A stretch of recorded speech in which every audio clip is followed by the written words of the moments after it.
Barrier Fencing Supply is a fencing wholesaler and distributor based out of Supply, North Carolina. Whether you need fencing, fencing products, fencing accessories, or various other construction materials related to your fencing needs, we have the products you are looking for at today's most competitive prices around. Ask us today about bulk pricing packages. Call 910-269-8661. Contact us by email at sales@barrierfencingproducts.com. Barrier Fencing Supply, proud supporter of the Voice of Victory Lane podcast. Hey, good evening, race fans, and welcome back to another Inside edition of the Voice of Victory Lane podcast with Kip Thompson. Happy Thursday evening. It's been a very, very busy week for everyone. Hey, we just heard from one of our sponsors, Barrier Fencing Supply out of Supply, North Carolina, and also later on in the show tonight, we're going to hear from Atwell Exterior Services out of Greenville, North Carolina, huge supporters of our program. Glad to have them on board. We'll hear from them as we close out tonight's show. Back with us again tonight, it is Joey Chapman, Series Director of the Carolina Clash Super Late Model Series. No stranger to our show. Hey, Joey, hope you're doing well. Welcome back to the show, my friend. I'm doing great, man. Always great to be a part of your show, man.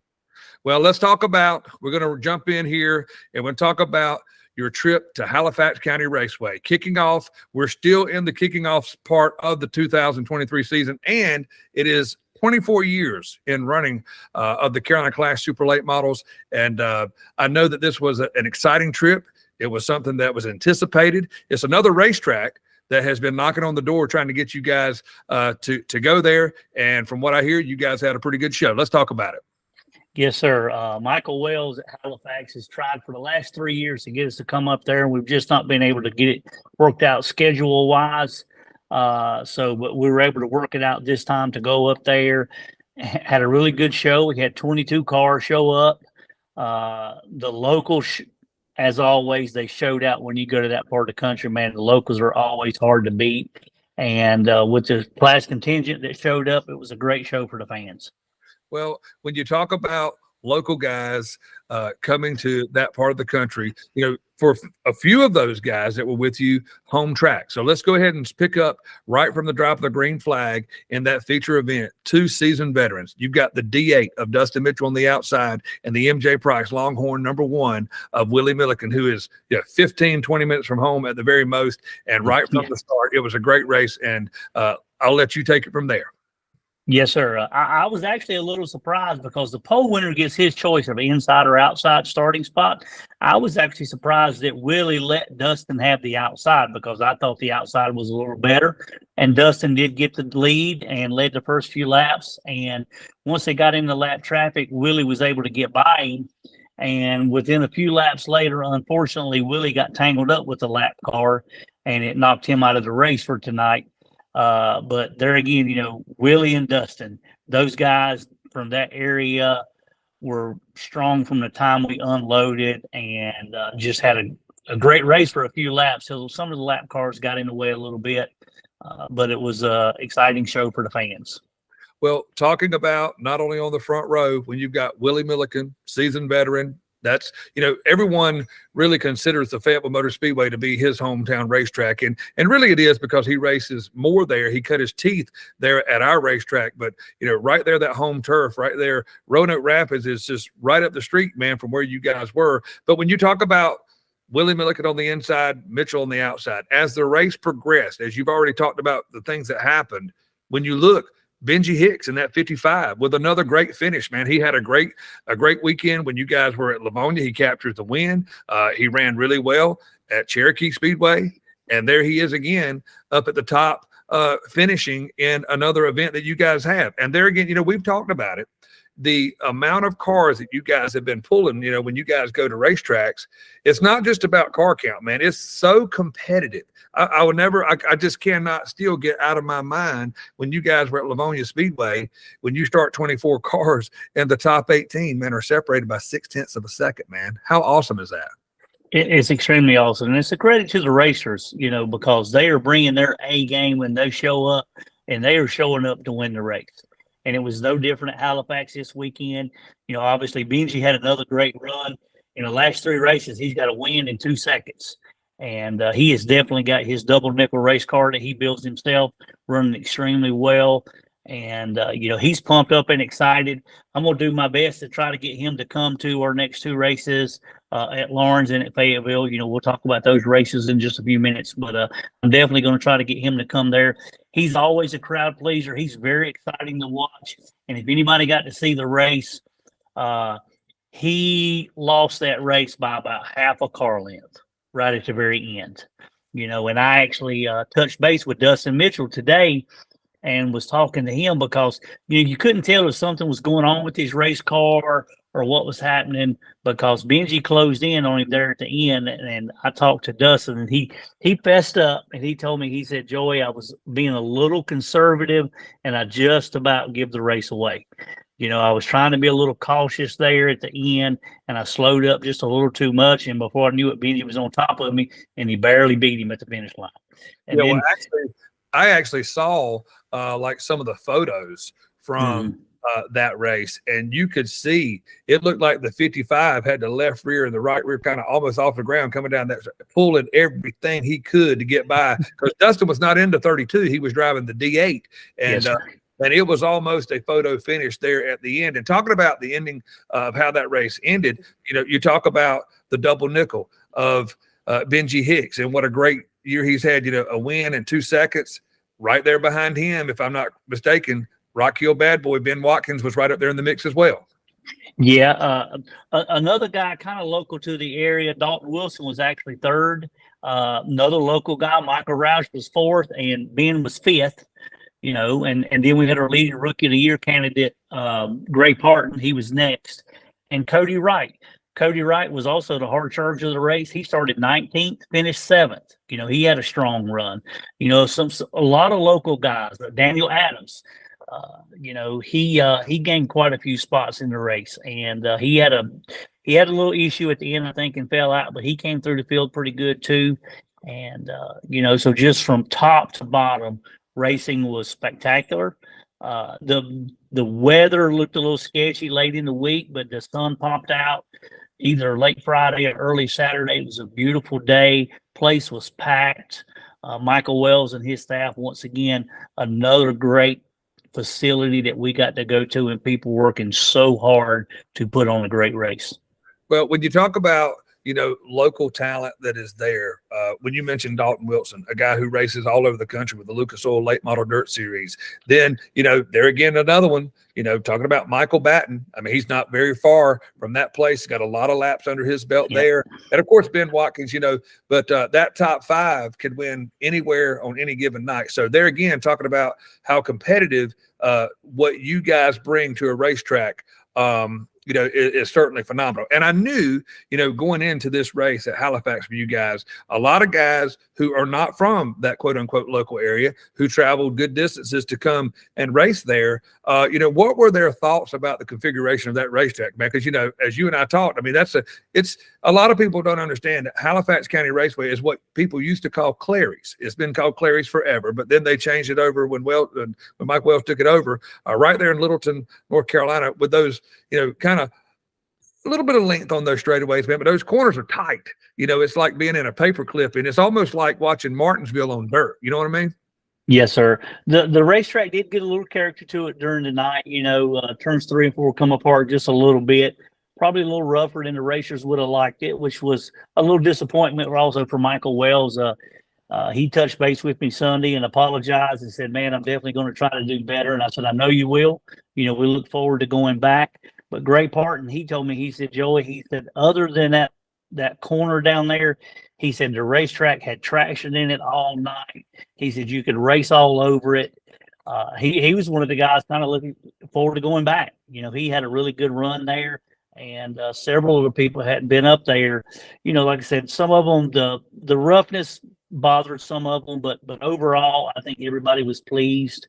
And, I hope we get to go back. And, as far as the clash is concerned, we will. I don't see a problem with us coming back. And Michael Wells and his staff were extremely pleased with the turnout. I looked out in the stand several times, and I didn't realize how many people were there on the front stretch and in those grandstands in the back stretch, for the pit access area. And there were a lot of folks there. So I hope they got their field of racing that night and enjoyed the show. Well, no doubt about it. Where you were right there in Littleton, North Carolina, there's not a whole lot around that area except that little red clay bull ring.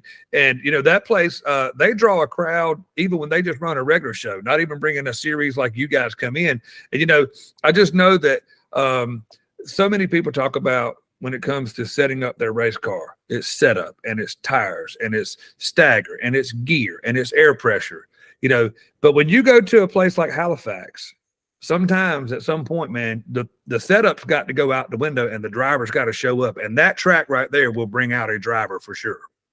Yes, it will. And I think that's one of the reasons some of these guys like these places, and that's not just hammered down, wide open and super, super smooth all the time.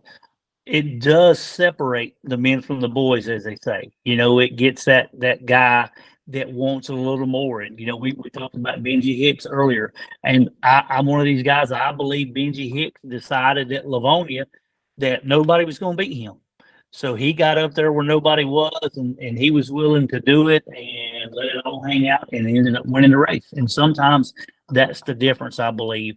A guy just decides, you're not going to beat me today. And that's a credit to these guys that sit in these cars and do the jobs that they do. Well, on behalf of the Voice of Victory Lane podcast and the whole entire crew with the Carolina Clash Super Late Model Series, congratulations, picking up the win inside the Halifax County Raceway. The driver of the D8, it was Dustin Mitchell. I know he's had here and there, some bad spots, some bad luck this year. But a lot of times, Joey, when things seem to go bad and the luck is not good, there's not a whole lot, man, that a win will not cure. So congratulations goes out to Dustin Mitchell, driving the D8 out of Pine Level, North Carolina this weekend. And he will definitely be someone to watch with the Carolina Clash Super Late Model Series throughout the year as we continue to go on. So we've recapped briefly kind of what happened at the Halifax County Raceway. Now let's talk about what's coming up next. You've got back-to-back races, the 20th and the 27th in the month of May. So let's go ahead and spill the beans and let everybody know where you're going. I know where one of them is, and I'm already excited right now. Yes, sir. We're going back to Lawrence County Speedway on May the 20th. And we'll be at Fayetteville on the 27th for a big Memorial Day race. We didn't get the opportunity to go to Lawrence last year.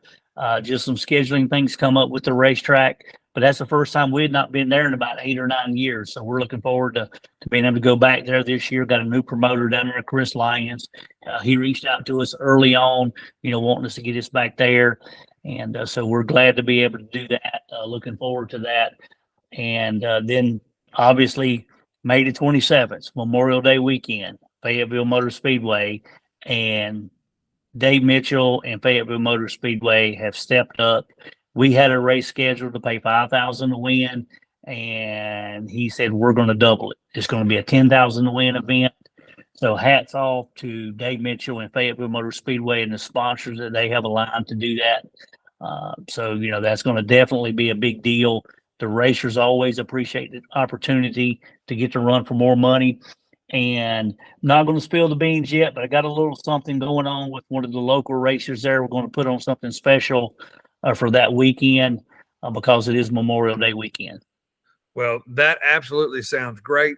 And, I think, when you guys came to Fayetteville Motor Speedway for your first trip of 4 total for the year, you had a lot of drivers, man, who were able to come and join you guys at the Fayetteville Motor Speedway due to Cochran canceling earlier in the day.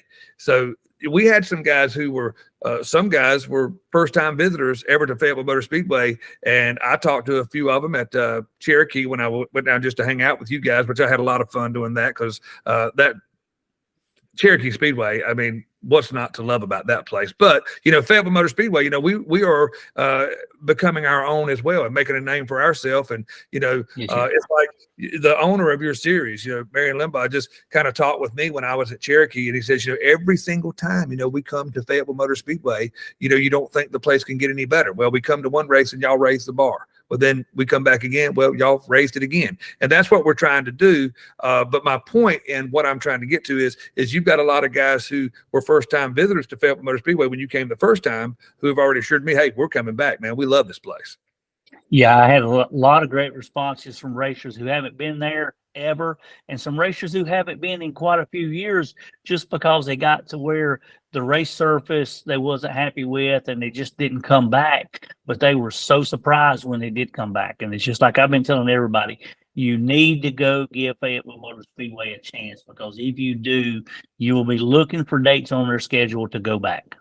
Yeah, that's exactly what Henderson told me in the 2X car. He said, I've always kind of, honestly, I don't mind telling it, putting it out there. I spoke to him at Cherokee, and he said, he told me, he said, I've always thought about, going to Fayetteville, but, never heard that it was really all that or wasn't that great a place. And he told me, standing on the ground there in Cherokee, that was, if not the best, one of the best places or best surfaces that he's ever had the opportunity to race on. I mean, that means a lot, so that's hats off to Dave Mitchell and Wayne Gray and Freddie Maynard and that whole entire crew at Fayetteville Motor Speedway, a place that I love to call home. And it makes me proud to hear drivers say that, Joey, about our place.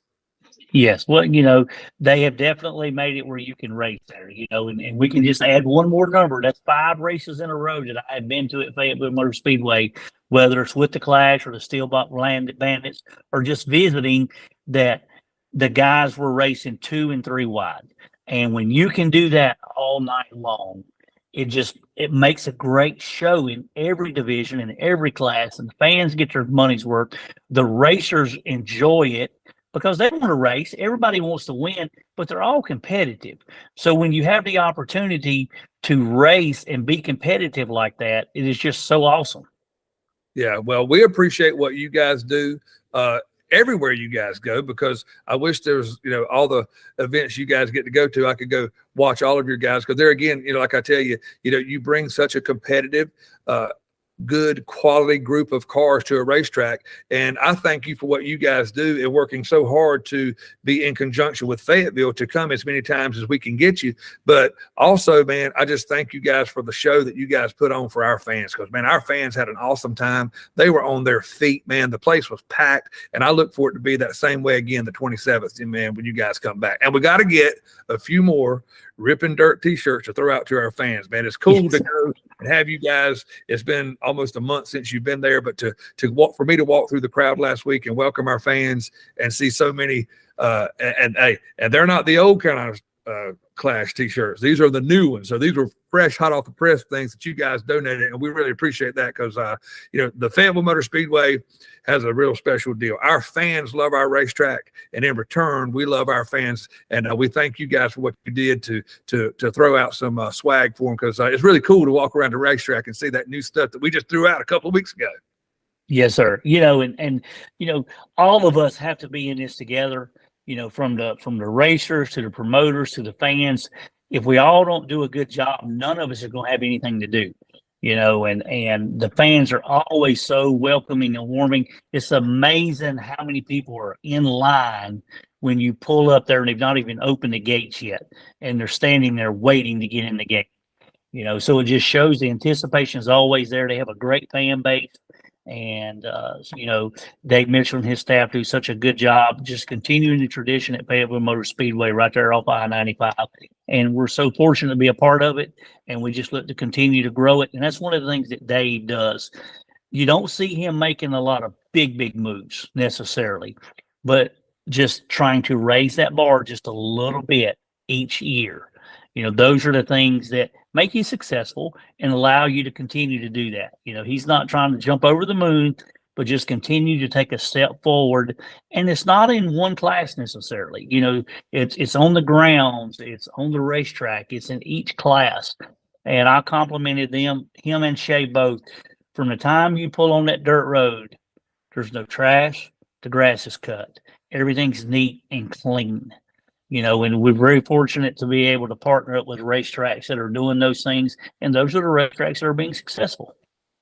Well, we definitely appreciate that. And again, we are so excited to have you on the show. As always, we always enjoy hearing and promoting what's going on with you guys. And again, congratulations. I've said it 100 times, and I'm going to keep right on until we hit year 25. Hey, 24 years of the Carolina Clash Super Late Model Series, man, it's just awesome. And man, we wish you the best of luck when you go to Lawrence Speedway. And already, like I say, I'm chomping at the bit right now for the 27th when you guys come back into the Fayetteville Motor Speedway for $10,000 $10,000 to win, man. It's going to be great. And we're looking for a great, great show. And Joey, again, man, thank you for everything that you do for the show and what you do to help us. And it's not a one-way street, as Big C would say. It's not a one-way street. We're working here together to promote the sport that we both love. Yes, sir. Thank you, Kip. Thank you for Voice of Victory Lane and all that you do in Fayetteville Motor Speedway and the fans out there that just continually come out and support us and all the racing that they enjoy. So thank you very, very much. And we look forward to seeing you again. All right, folks, that's Joey Chapman. He's the series director of the Carolina Clash Super Late Models. I'm Kip Thompson, voice of the Victory Lane podcast. And before we jump off real quick, I got two real quick announcements I want to make. Number one, we want to say a big, huge congratulations out to Jaden Bolin with BKR Racing. He's racing with Christopher Bell and Brian Kemenaugh at the Speedway in, I just drew a blank there, Joey. Millbridge Motor Speedway. Millbridge Motor Speedway did a phenomenal job last night after coming out of the trailer, goes out for practice. Cars super loose all over the racetrack, ended up qualifying 15th, but they worked on it and capped off a top 10 finish. He finished 9th last night in there with BKR Racing. Again, that is Christopher Bell and Brian Kemenaugh. They have done a phenomenal job and setting up a situation for Jaden to go and run. And all of us at Fayetteville Motor Speedway are super proud of him. We also want to wish Tyler Gribb the best of luck this weekend. He'll be running karts this weekend down at Southern Kartway. It is a points race for him. He's 3 points behind the leader. So on behalf of Voice of Victory Lane podcast, we wish him the best of luck. As we close out tonight, we're going to hear from show sponsor Atwell Exterior Servicing, also known as Team Atwell Racing. These guys do a phenomenal job in doing roofing and all kinds of different things. You can check them out on their Facebook page, Atwell Exterior Services, and big, huge race fans. And we're super glad to have them a part of what we're doing here. We're going to hear from them as we close out. And as always, be on the lookout. We could be coming to a racetrack near you, and you could be exactly who we're talking about next, right here on the Voice of Victory Lane podcast. Good night, everybody.